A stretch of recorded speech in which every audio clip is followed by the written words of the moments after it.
Olá, já começou mais um episódio do Bitar Podcast. Seja muito bem-vindo, muito bem-vinda. O tema de hoje, tenho certeza que vai interessar a você, porque é uma maneira de transformar comunidades e impactar localmente a sua comunidade de uma maneira empreendedora.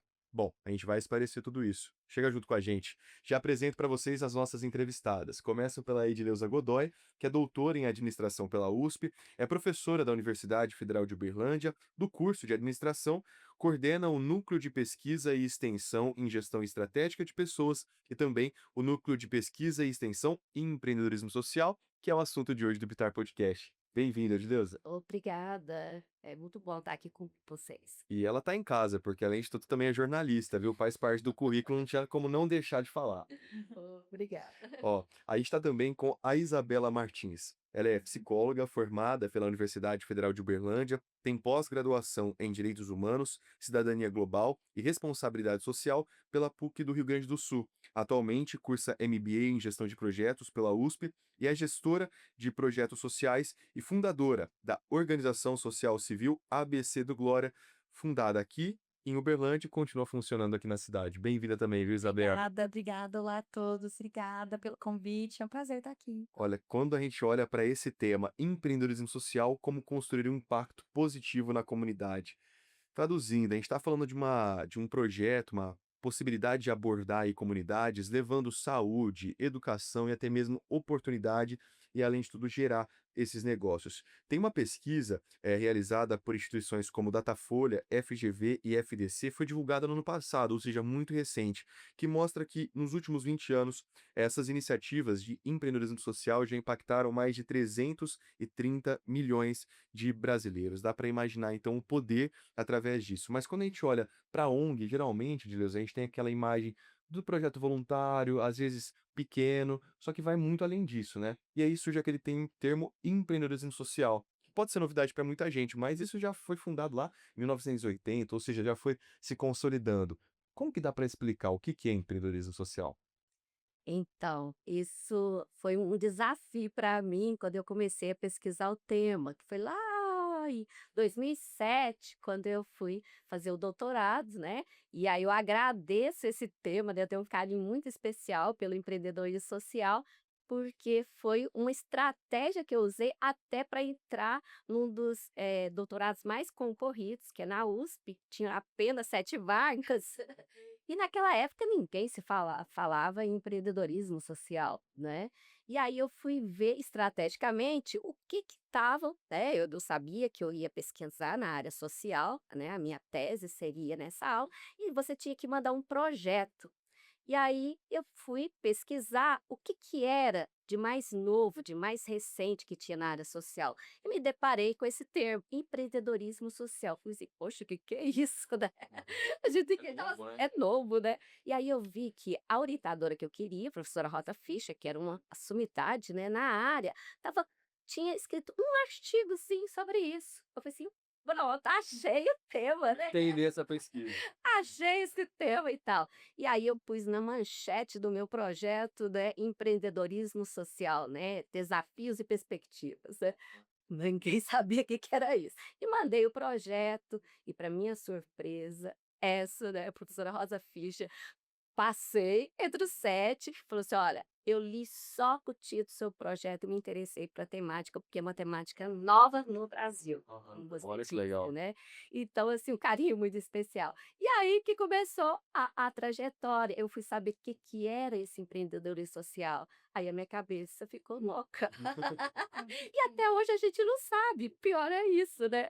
E aí ficou louca, aí fui pesquisar, né, e tal. Aí tinha a questão terceiro setor, eu falei assim: "Não, empreendedorismo social tá no terceiro setor? Tá, mas e aí, o que que é isso? Qual é a diferença, né? ONG, tá no empreendedorismo, né?". E aí eu comecei, aí foi essa pesquisa teórica, né, que aí tive 4 anos, né, pra desenvolver na tese, e quem são esses empreendimentos sociais. E aí eu me deparei com 3 dimensões, que nesse caso aí, tem e tinha que saber o que que era o empreendedor social, o empreendimento social e o empreendedorismo social. Então são 3 dimensões que a gente tem que estar muito claro na cabeça, com características específicas, que eu acho que é o que a gente vai falar aqui agora, né.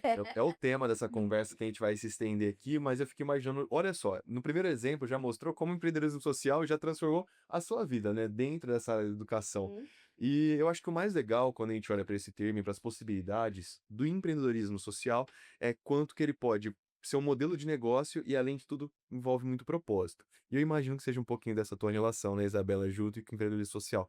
Quando você começou, você estava na faculdade ainda? Como é que foi esse processo? Eu era bem nova, eu acho que eu tinha 19, 20 anos, mas foi de forma muito orgânica mesmo, acho que vem de um incômodo social frente às injustiças, né, eu era aluna da Federal de Uberlândia, e eu cresci num núcleo familiar pobre, e dentro desse cenário mesmo, eu fui ensinada que era só mesmo a educação, através dos meus estudos, que eu conseguiria alcançar metas, objetivos pessoais e familiares. E aí, nisso, a minha avó falava assim: "Menina, que você tá estudando de graça, mas você não pode ficar, né, tem muita gente pagando por seus estudos", apesar da graduação ser gratuita, né, fiz pela UF. E aí, nessa inquietação, sempre me envolvi em projetos voluntários, em projetos sociais, e também a minha família sempre muito, caridosa, né, nesse nesse sentido. E aí veio, né, junto com esse propósito muito forte, dentro de um outro grupo social que eu fazia parte, que chamava Centro de Voluntariado Universitário, CVU, e veio o projeto ABC do Glória. E do projeto, ele foi crescendo, enfim, tomando a forma que é hoje. Mas eu acho que todo negócio social, todo empreendimento social, toda instituição social, ela nasce mesmo de um propósito, de uma inquietação e de um desejo de revolução mesmo, de não ficar acomodado com aspectos da sociedade que nos incomodam e que poucas coisas estão sendo feitas. Eu queria que a gente aproveitasse esse momento, então, para que você apresente para quem está nos acompanhando o que que é o ABC do Glória hoje. Ah, é um prazer, gente. Então, o ABC É a do pergunta mais Glória. fácil do podcast. Ah, essa é a mais e a mais gostosa de responder, porque a gente podia ficar aqui o tempo inteiro falando do ABC do Glória. O ABC do Glória, o Instagram, @ABC do Glória, Aí já fez o já fiz um merchan. merchanzinho. Ele é uma ONG, é uma organização da sociedade civil. Antigamente a gente utilizava o termo ONG, Uhum. hoje a gente não utiliza mais, né, professora? Uhum. Então, é uma organização da sociedade civil, ele completa 9 anos essa semana, agora então, dia 16 de abril de 2025, a ABC completa 9 anos de vida, e ele é uma instituição que ele já teve muitos altos e baixos, muitos objetivos, né, porque o nosso foco principal é formar crianças e adolescentes em situação de vulnerabilidade social, indivíduos autônomos, conscientes e capazes, né, de revolucionar, solidários nesse cenário da sociedade. Mas isso se dá de várias formas, né, então, a depender do recurso, do nível de maturidade institucional, a gente muda as formas de atuação com esse público, mas o nosso público e sempre foi, nesses 9 anos, crianças e adolescentes em situação de risco, vulnerabilizadas, né, do bairro Arisson Prieto, a antiga ocupação Glória. Então, para quem, não é de Uberlândia, trata-se de um assentamento urbano. O que que significa um assentamento urbano, né? São ocupações, pessoas, sem casa, sem moradia, que elas ocupam um terreno, privado, nesse caso, e constroem ali suas moradias. E nesse cenário de brigas, né, pelo terreno, as pessoas se alocam ali, e aí tem briga, quem fica com a terra, quem não tem. Então, o ABC do Glória, está sediado nesse local, neste bairro, que chamava Antiga Ocupação Glória, e em 14 de dezembro de 2017 ele é regularizado. Então, torna-se o bairro Herison Prieto, que é o nome de um professor da Federal de Uberlândia, que ajudou, nesse processo, né, de luta por esse espaço. Por que que é importante, gente, eu faço essa leitura, sabe, do espaço? Porque, organizações sociais, negócios sociais, por vezes, eles acontecem em cenários, precarizados, né. Então, a gente está falando ali de uns maiores bolsões da pobreza, da nossa cidade de Uberlândia, que quiçá do Brasil. É, o assentamento chegou a ser um dos maiores da América Da América Latina. Latina, sim. Então, hoje em dia é um bairro, né, aqui de Uberlândia, ele fica às margens, na saída de Uberlândia, sentido Uberaba, Então, fica bem na periferia, né? Literalmente Marginalizado. marginalizado, e o ABC do Glória está lá enquanto único dispositivo, então não tem um posto de saúde, não tem escola lá, não tem outras instituições sociais, então é a única organização social, e nós trabalhamos atualmente com 120 crianças e adolescentes. E agora, né, então em 2025, o ABC se dá enquanto um contraturno escolar. Mas isso foi uma conquista muito recente, de anos de muito trabalho, né? Acho que é uma característica também dos projetos sociais, Vocês têm uma sede iniciativas. por lá, né? Temos uma sede cedida. Uma sede cedida, ela não é própria, justamente por questões do bairro, né? Então, Essa organização. Tem a aham. projeção de quantas famílias vivem hoje lá no Glória? Sim, mais de 3.000 famílias. Ou seja, vocês conseguem atender essas demandas dessas famílias, desse lado atendendo crianças e adolescentes. Exatamente. O bairro, ele conta aproximadamente com 10.000 pessoas, 10, 11.000 pessoas, 3.000 famílias mais ou menos, e o ABC atende 80 famílias diretamente, 120 crianças, com renda média mensal de um salário mínimo, por família mesmo. E a gente faz essas atividades, e que a gente sabe que essas atividades de cultura, lazer, formação socioemocional, elas contribuem para o desenvolvimento familiar, para o desenvolvimento do bairro, né? Ainda que seja um trabalho pequeno, né? Quando você pega a dimensão do bairro. Então, precisa de muito mais iniciativas. É legal convidar o pessoal para pesquisar mais sobre não só o projeto, mas também sobre a realidade hoje do hoje bairro, mais antigo assentamento. A gente está falando de um local que não havia estrutura básica como asfalto, ainda não tem, né? Não tem. Nesse processo agora de regularização, claro que essas soluções elas estão sendo criadas, o que leva tempo para essas famílias que já vivem lá há muitos anos, mas vale a pena. Te convido a acompanhar essa realidade e, principalmente, tenho muita certeza de que associações e ações como essa que a Isabela contou pra gente, tem uma muito perto de você. Então, na sua cidade, no seu bairro, principalmente, procure saber, se envolver, claro, com aquela que você mais se adequar, se identificar, que eu tenho muita certeza que isso vai agregar, assim como hoje é a profissão da Isabela, ela vai trazer mais informações sobre isso. Mas vocês trouxeram informação para mim que é novidade. Antes era ONG, hoje organização da sociedade civil, é isso? Isso. Qual que é essa diferença, professora? Então, primeiro, como que surgiu o termo ONG? Então eu vou partir por aí. Conta a história, é Pra importante. gente, pra gente entender, né? Então, na época lá, né, muito tempo atrás, da ditadura, aquela coisa toda, né, que acontecia, essas organizações, elas trabalhavam meio que encobertas, né, porque era o bem, né, das pessoas tal, mas tinha que ficar um pouco invisíveis. Então, e tinha que ficar claro, para receber recursos, principalmente internacionais, porque no Brasil estava difícil, um cenário muito difícil.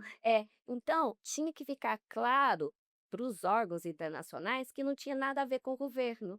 Então, por isso, é organização não governamental. Então, daí que surgiu o termo ONG. Nessa proposta internacional, né? Isso, foi. E aí esse termo ONG ficou tão, né, que aí passou até a usar, se falava ONG ao invés de terceiro setor, passou até incorporar o nome terceiro setor. Deixa eu abrir uma pastinha, então. Quando a gente fala de terceiro setor, a gente está falando justamente dessas associações fora dessas associações governamentais. O que seria o primeiro e o segundo, só para o pessoal entender?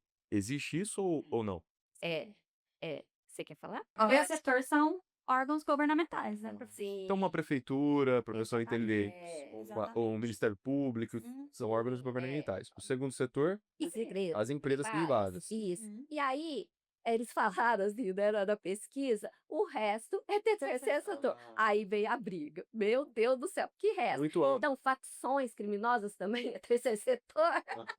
Porque né, a gente... Se não houvesse uma definição, E aí houve um movimento até que muitas organizações não queriam que fosse chamado terceiro setor, né? Então, aí começaram a querer mudar, ter setor cidadão, né? Então então até hoje tem Esse termo e o terceiro setor, ele é difícil das pessoas entenderem, mas o terceiro setor, eles são instituições não governamentais e que também não são empresas. Então, são ONGs, institutos, Cooperativas, cooperativas, associações, igrejas. igrejas, Tudo né? isso entra no terceiro setor. Isso. Aham. Então, assim, então é para trazer o bem, é o social, é transformação, então coloca lá no terceiro setor. E aí veio também outra briga aí, né, de pesquisadores, né, de teóricos, para tirar cooperativas, né, do terceiro setor. Por quê? A cooperativa começou a ter, né, uma característica muito específica de empresa privada mesmo, porque é aquilo lá todo. E antes do terceiro setor, essas organizações sociais, nem se podia falar em lucro. Era proibido falar. Negócios, então, né, não podia. Mas aí, com o tempo, e aí a questão da sustentabilidade dessas organizações, ficou claro que elas precisavam ter Uma receita. um recurso, né? E o próprio recurso, porque aí ficou escasso até a ajuda internacional, a ajuda governamental, das próprias empresas privadas, e hoje a gente pode falar aí, né, sobre lucro também nas organizações sociais, mas aí aí que fica a diferença, né? Então, qual que seria essa diferença, A gente então? fala muito de também É, o setor 2,5. Que são essas instituições sociais, mas que visam esse lucro. Então tá sendo é um termo é, tema que vem sendo discutido também desse setor 2,5, que são empresas e instituições que têm projetos internos, né. Então, por exemplo, como se fosse o ABC do Glória tendo um projeto interno sim. que vise lucro. Uhum. E aí, visar lucro, no meu Uhum. entendimento, né, professora, não sei se está correto, mas Tá certo, tá em caminho. visar lucro é diferente de gerar receita para manutenção da Sim. instituição, de pagar colaboradores, de melhorar as atividades, melhorar a estrutura, é Para diferente, ficar né? claro, então aí qual que seria a diferença então? De um negócio mesmo tradicional ou um Nossa. negócio e tal? Então, eh, o negócio então, o que que ele tem que trazer? Gerar dinheiro e lucro, né. E, pois a transformação no mercado, Aham. né, o mercado tal. Aí o que que seria uma organização, um negócio, né, de Empreendedorismo social. impacto de impacto social? Ele pode e deve, né, hoje, gerar dinheiro, lucro, mas resolvendo um problema social. Aí que está a diferença, entendeu? Então ele pode gerar, mas para resolver um problema social. Então a grande diferença Social. isso. Coisinha prática que a Isabela trouxe aqui pra gente. É. Quem define, né, o que que é o termo empreendedorismo social, ele foi criado em 1980 por um estadunidense, que eu não vou arriscar falar o nome dele, mas deve ser algo parecido com Bill Drayton, alguma coisa assim. Isso, pode É. ser. Qual que é o termo correto? Não, É por aí a gente mesmo, fala né? assim mesmo. Então, Brasil, a gente desse jeito, pra não arriscar. É, Mas, Bill, um abraço pra você. Ele define, né, uma organização internacional sem fins lucrativos que identifica e apoia líderes sociais. sim. Ele afirma ainda que são empreendedores sociais aqueles indivíduos que possuem soluções inovadoras para desafios sociais, culturais e ambientais da atualidade. Quando a gente olha para esses termos, né, quando o terceiro setor, ONG, hoje essas organizações, a gente imagina que são trabalhos voluntários, aquele pessoal que junta ali, aquele grupo, enfim. E uma coisa que também que eu acho que está muito no senso comum é naquela situação assim, sempre na sobrevivência. Então faz um bazar para conseguir pagar aquele conto do mês e tudo mais Uhum. dessas organizações. Hoje eu vejo que é muito diferente. Tem que ser, né? Precisa ser.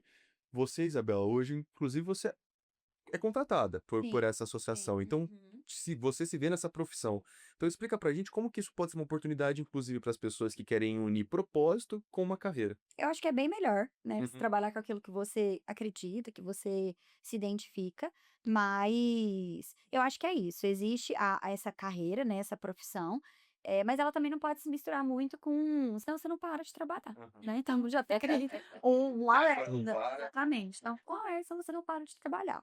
Mas sim, instituições hoje em dia, institutos e instituições sociais, elas precisam ter essa estrutura organizacional de contratar uma equipe capacitada para atender as demandas da sociedade. Porque senão fica muita gente boa, né, de bom coração e que não faz um serviço adequado para a comunidade. Porque tem muito de uma perspectiva que eu acredito que eu estou lá atendendo os mais necessitados, os vulnerabilizados, e eu sou muito boa porque eu tenho a boa vontade. Mas, gente, só de boa vontade Não dá para você fazer um trabalho, não dá para você trabalhar tipo, Pagar uma com conta, qualidade. literalmente. Não dá para você pagar uma conta, nem sua pessoal Aham. e nem da instituição, né? Então você precisa de muita técnica, de muito estudo. Você precisa sim que a instituição seja regularizada dentro das normas legais de uma instituição. E hoje são muitos os documentos Muitos necessários, né? documentos. E infinitos, gente. A gente podia ficar fazer um podcast só de documentos, de regularização, de organização social. Então, assim, a instituição precisa de um corpo estrutural e organizacional muito bem solidificado.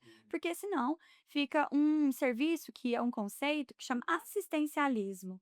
É, porque existe a assistência social, que é nesse mecanismo da justiça social mesmo, Transformação. exatamente, transformação social, mas não só por ações, mas de ensino, de dualidade, que eu acredito que o sujeito que está sendo atendido, que ele vai ter essa autonomia, né? E o assistencialismo, eu vou lá, faço uma atividade, por exemplo, um exemplo prático, você está com fome, eu te dou a marmita, pronto. Ah, eu acho que a gente pode, isso você curou, obviamente, a fome da pessoa, mas a transformação da realidade. Amanhã, como é que ela vai Exatamente. estar? Então, uma instituição social precisa estar bem estruturada para isso. Então, precisa ter uma equipe adequada, e para essa equipe ser adequada, eu preciso remunerar a equipe. Então, para eu fazer um trabalho bacana, eu preciso ser bem estruturada, eu preciso prever meus gastos, eu preciso eh, elencar as minhas E prioridades. quando você Então, fala isso, vai muito de encontro no modelo de uma empresa. A diferença é que é há a um questão impacto social. do impacto social e desse lucro social que a gente falou mais cedo. Resolvendo um problema. Até Exatamente. para continuar impactando e Uhum. crescendo, né? Exatamente. Porque, por exemplo, o exemplo do ABC do Glória que eu trouxe. Nós precisamos, como eu disse, nós não temos uma sede, mas a gente se organiza o tempo inteiro, financeiramente, para a gente ter essa sede. Porque senão a gente vive apagando fogo. Sim. E ONG, né, que a gente pode falar, não é bombeiro para ficar apagando fogo. Então, a gente tem que ter um planejamento estratégico, a gente tem que ter objetivo, mas a gente não pode cair achando que a gente é uma empresa. Porque aí muda propósitos, postura, Prioridades. prioridades. Legal falar Então, o disso. que mistura muito, Aham. que eu vejo em outras instituições, é que acha que ONG é empresa. Parece muito com uma estrutura organizacional, sim, de uma empresa. Mas os valores e o propósito precisa estar firmes no de todo mundo, porque é difícil ter instituições sociais que conseguem pagar, né, tão bem quanto uma empresa, por exemplo. Então, o salário, ele também é afetivo. Existe um salário afetivo nesse sentido, sabe? Dá para falar que essa transformação social, o empreendedorismo social mudou a vida da Edileuza, que hoje é professora nesse segmento, e da Isabela, que hoje atua profissionalmente também nesse segmento, enquanto lida com toda essa questão do propósito.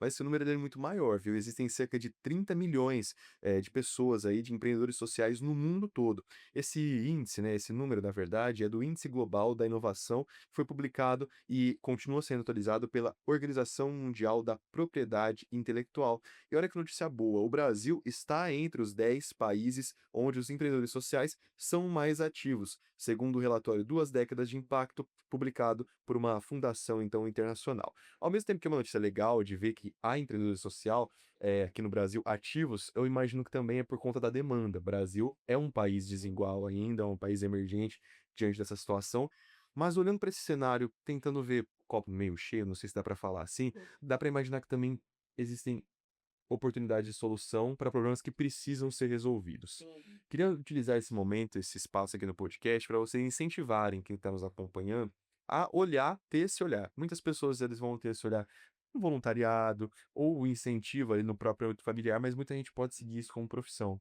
Isabela, deixa essa responsabilidade primeiro para você, que é o que você leva para tua profissão, né? Então, Sim. dá um chacoalhão na galera aí, faz um chacoalhão para eles Chacoalhão? entenderem que ali pode ter uma oportunidade profissional, de desenvolvimento pessoal que você pode ainda contribuir para tua comunidade. Com certeza, gente. Eu acredito que, assim, a gente não pode se acomodar com injustiça social. A gente não pode achar normal as desigualdades do nosso país. Não pode achar. Então, o que eu acredito, que eu gostaria de deixar, é que primeiro se vinculem a movimentos sociais, sabe? Começa assim, através do voluntariado, começa assim fazendo ações dentro da sua casa, do seu núcleo familiar, até mesmo online, você pode se vincular a movimentos sociais. Vai vendo qual que é a sua causa, qual que é o seu propósito, já que se você tiver isso, né, mesmo se não for uma ambição profissional, pode ser, um propósito de vida, porque você se coloque dentro da sociedade para você mudar de pouquinho em pouquinho. Mas se for uma ideia, né, de profissão, é ainda mais importante que você se vincule a um projeto social para você entender a estrutura, como que funciona uma organização, Uhum. né. E aí você vai pensando em iniciativas sociais, primeiro que dos mais próximos, porque acho que é importante a gente dar pequenos No passinhos, bairro, né, no bairro, na legal. comunidade, na sua cidade, ou se não, Na se você igreja. for exato, se você for fazer uma faculdade em outra cidade, que você, se vincule a isso. E veja esse lugar enquanto de profundo aprendizado. Então, profissional e pessoal. Então, eu jamais almejava. No começo, eu falei que o ABC se tornou orgânico, não imaginava que isso ia se tornar minha profissão, enfim. Mas pode ser. E pode ser uma ótima profissão, porque eu aprendo diariamente com os beneficiários, com os Uhum. atendidos aqui agora, e eles também.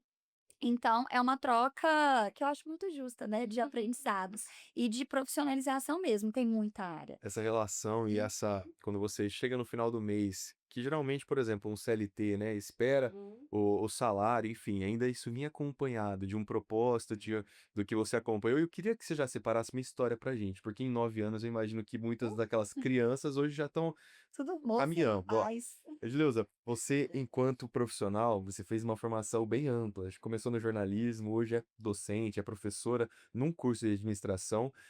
Aproveitando muito o que a Isabela falou, mas eu queria que você destacasse também quais habilidades que a gente pode desenvolver, que isso pode ser utilizado em outras profissões, em outras carreiras, em empresas privadas, para concurso público, enfim, a partir de um trabalho voluntário, de um envolvimento com ações como essa, como que essa pessoa, né, ela vai lidar com a carreira dela? Sim, ótima pergunta, né, porque eu tento o que que me levou a ir para a carreira docente, né, então é outra outra historinha, né.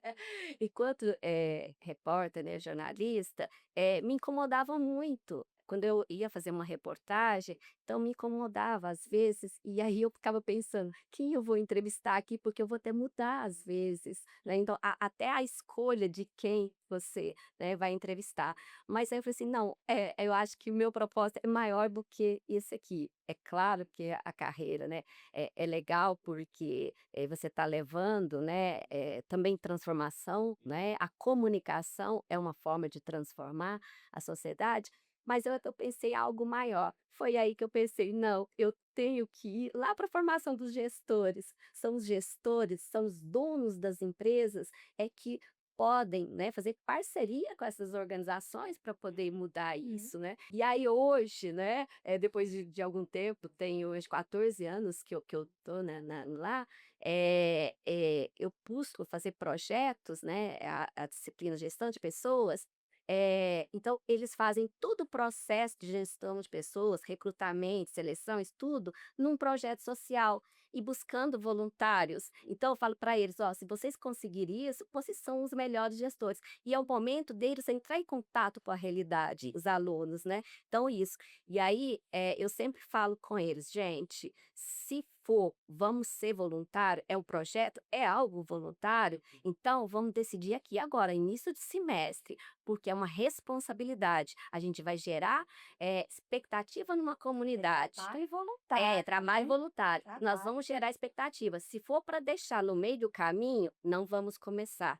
Então, essa é. Então, para quem quer ser voluntário, se for para deixar no meio do caminho, não Nem comece. comece. É essa é a. Trabalho E aí, voluntário, né, só professora? completando, o que eu falo assim, ó, e comece pelo porquê junto com acento. Por que que eu vou fazer isso? Por que que isso precisa? Por quê, né? Não é assim que a gente você Tá começa a tá na recordar base da perguntando profissão, né, não. não é isso. E eu tive uma ideia, que Uhum. da que a professora falou e que você faz a pergunta, eu fiquei pensando: "Gente, o que que pode ajudar uma pessoa que às vezes não quer, né, só faz trabalho voluntário, mas não pensa isso enquanto profissão?". Gente, trabalho voluntário te dá um jogo de cintura, né, Não professora? é. Um jogo de Flexibilidade. cintura, uma É. flexibilidade, Uhum. uma aptidão para mediar conflitos, para pensar em alternativa A, B, C, você se torna uma pessoa mais empática. Então, dentro do ambiente de trabalho, um olhar carinhoso pelo colega, de entender essas questões. Então, acho que isso tudo contribui para o universo do trabalho social, mas também de empresas tradicionais e privadas, públicas e Sim, com certeza. Eu conheço muitas multinacionais que já valorizam muito no currículo o trabalho voluntário, né? Programas de Uhum. trainee, por exemplo, isso Inclusive, conta muito. incentivo, porque se antes eu, como empresário, fornecia cursos de desenvolvimento, de aperfeiçoamento, aí eu já ia ter, né, Um gasto. um gasto. Hoje não, eu incentivando o meu funcionário a ser voluntário, aquilo que ele vai aprender no real, sabe, com seres humanos mesmo, vai, ó, É. ultrapassar. O Eu valor não vou ter custo afetivo. algum, mas vou ter um retorno enorme para dentro da O empresa. salário afetivo que a gente É, fala, ele é muito importante, né, de é, trabalhar com propósito. Então, sim. é muito comum que empresas façam isso e por isso que o trabalho voluntário é tão E importante. eu defino lá, né, na disciplina que eu não a gente não faz gestão de pessoas, a gente faz gestão do relacionamento entre pessoas. E onde eu aprender a relacionar com pessoas? Na prática, né, nessa comunidade. Isso é muito bacana.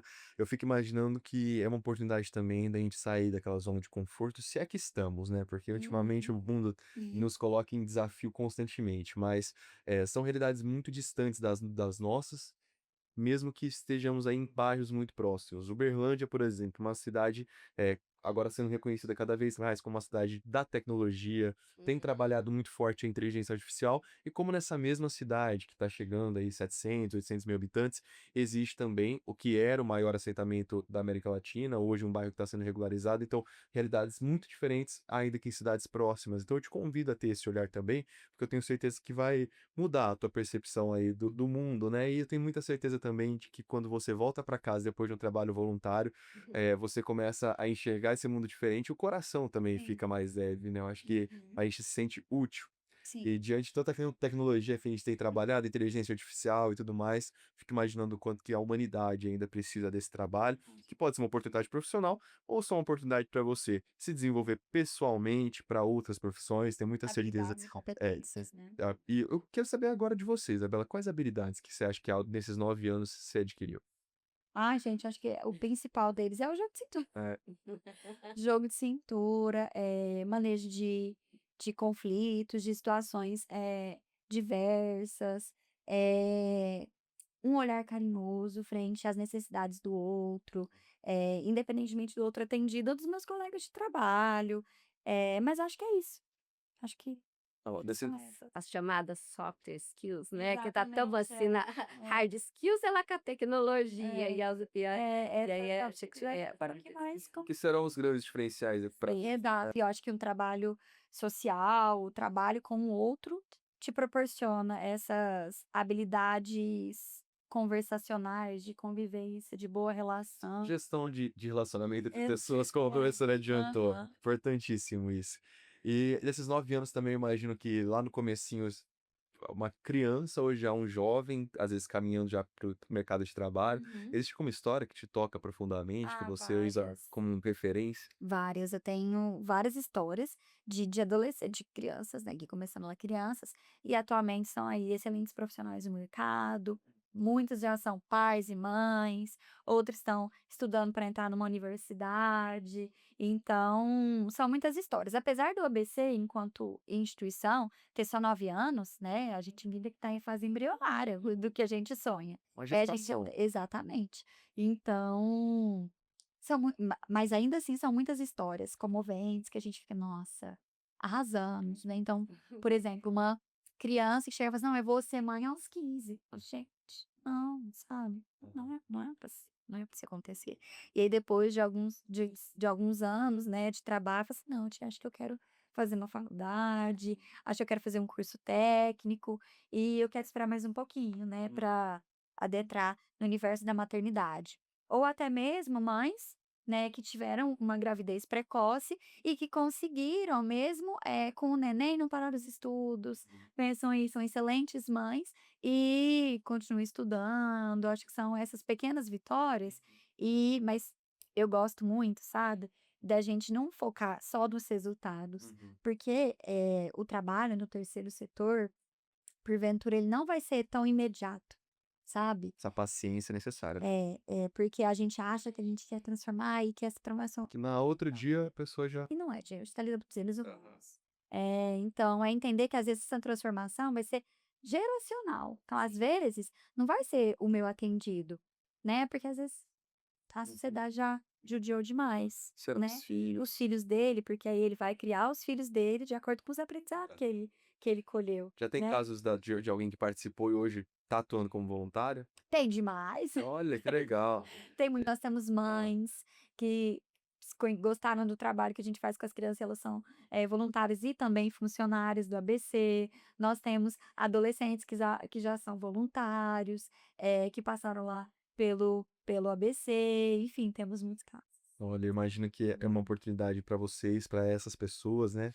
E para você que está nos acompanhando. Para quem quiser saber mais, também tem um núcleo de pesquisa e extensão em empreendedorismo social aqui da UFO. Ele promove ensino, pesquisa e extensão voltadas, então, à gestão no terceiro setor. O objetivo é estimular pesquisas para soluções na área, organizar eventos para divulgar, né, esse tipo de conhecimento, publicar resultados de estudos, estabelecer essas parcerias com instituições nacionais e internacionais ligadas à gestão social. Tem uma maneira fácil do pessoal do queira saber mais acessar o que é Sim, feito? pode entrar em contato direto comigo, né, no Edileuza Godoy, Edileuza com S, Godoy com I, @ vou dar o gmail.com, tá? Então já pode entrar em contato direto, né, e qualquer pessoa, pode ser idoso, né, adolescente, gestor de organizações, então sempre é bem-vindo, né. Então nós temos com certeza. Alô, Sofia. Já tá, se você não entrasse, eu já entraria. Então, assim, a gente está com um momento diferenciado que a gente está revendo várias coisas, várias pesquisas, porque tem mudado muito, né, a questão do empreendedorismo social mesmo, né. Então hoje eu entendo que empreendedorismo social abarca todas essas organizações, né, como era ao invés de terceiro setor, então hoje eu estou chamando tudo, né, essa questão do empreendedorismo mesmo, que é o guarda-chuva que faz, né, que cobrem todas essas organizações, né, então que seja um projeto, que seja tudo é um empreendimento. A partir do momento que eu me organizo dentro de uma, né, de uma comunidade, tudo é um empreendimento, né, que busca aí resolver os problemas ali. Eu Então, fico imaginando o tamanho do desafio, que é estudar isso na teoria, enquanto a prática uhum, vai se transformando e estuda simultaneamente, né? sim, Ainda bem que há projetos como o seu e de vocês na Universidade Federal de Berlândia, entre outros, que conseguem promover essa associação. Isabela, Edileuza, eu quero muito agradecer a participação de vocês no Vitar Podcast. Quero que vocês voltem sempre que tiverem novidades, mais histórias para contar. Fique imaginando que não dá para deixar de contar também para esses jovens que existem diferentes funções dentro uhum. do terceiro setor, se é assim dá para chamar, mas enfim, dessas associações. Imagina, alguém gosta muito de matemática, vai seguir no ramo financeiro, existe esse espaço para a pessoa. Psicólogas que atuam nessa transformação social, nutricionistas, enfim, dá para estar em inúmeras profissões. Então você junta o que você já gosta, o que você pensa com a tua profissão, com esse impacto social, seja de forma de carreira ou voluntária, tenho certeza que vai fazer uma diferença muito grande. Obrigado pela semente que Que vocês agradeço. plantaram aqui. Ó, o primeiro podcast delas, e aí? Deu tudo certo? Tá, tô nervosa ainda, mas adorei. Podemos chamar de novo? Com certeza. Obrigada. Obrigadão mais uma vez, foi um Obrigada, eu que prazer. E agradeço. parabéns de novo pelo trabalho de vocês. Obrigada. Tá aí os contatos ao longo do podcast de hoje. Vocês queiram conhecer mais as histórias, as pesquisas envolvidas, fiquem à vontade, viu? Para vocês agora, a gente se encontra num próximo episódio. Tchau, tchau.